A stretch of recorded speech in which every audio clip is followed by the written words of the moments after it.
Mwiriwe, hari abavandimwe bari baransabye ikibanza cyiza cyo kubakamo cyangwa se ahantu heza muri karitsiye nziza yo gutura, ariko kandi nibutse kuri ba bantu nanone bari barambwiye ngo barashaka ikibanza kitabahenze cyane, kiri muri zoningi ya R1 kandi kirengeje ubuso 400, hahandi ushobora kubakamo kadasitere ebyiri nziza cyane, cyangwa se ugashyiramo n'amanex akodeshwa then ukanahatura.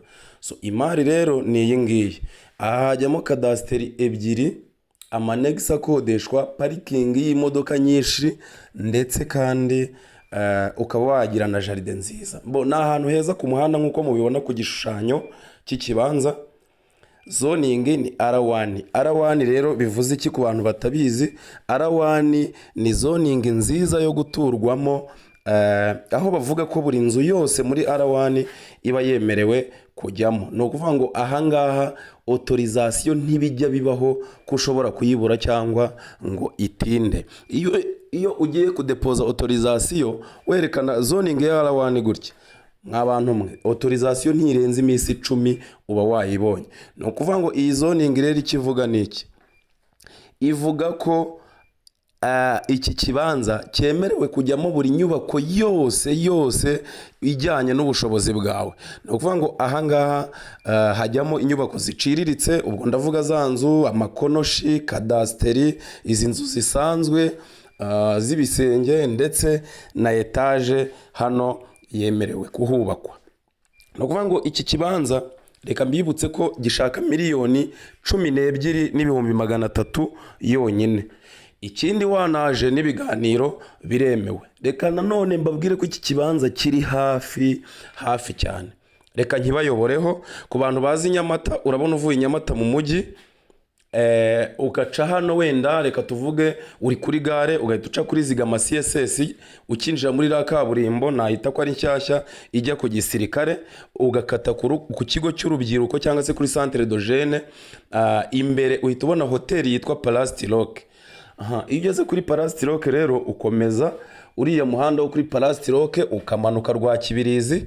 Ku bantu bazi ahantu hakorerwaga demarage kuri kariya gaterera neza, niho bakase site nshyashya igurisha miliyoni 12 kandi iri muri R3.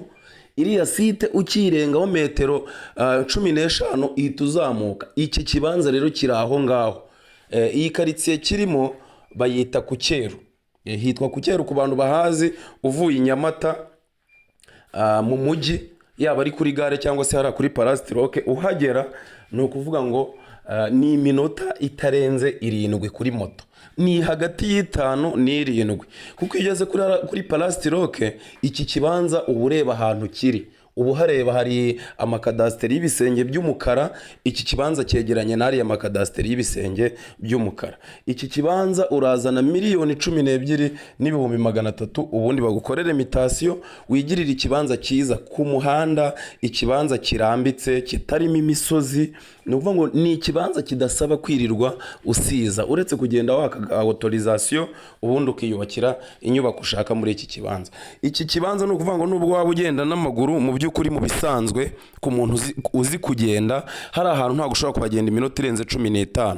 Ubaye utazi kugenda, hari abahagenda iminota 20 uturutse hano Nyamata. Mu by'ukuri ni ikibanza kiri ahantu heza muri karitsiye ituwe, ibikorwa remezo byose birahari, amazi, amashanyarazi, abaturanyi. So bangukana miliyoni 12,300 tukwera iki kibanza.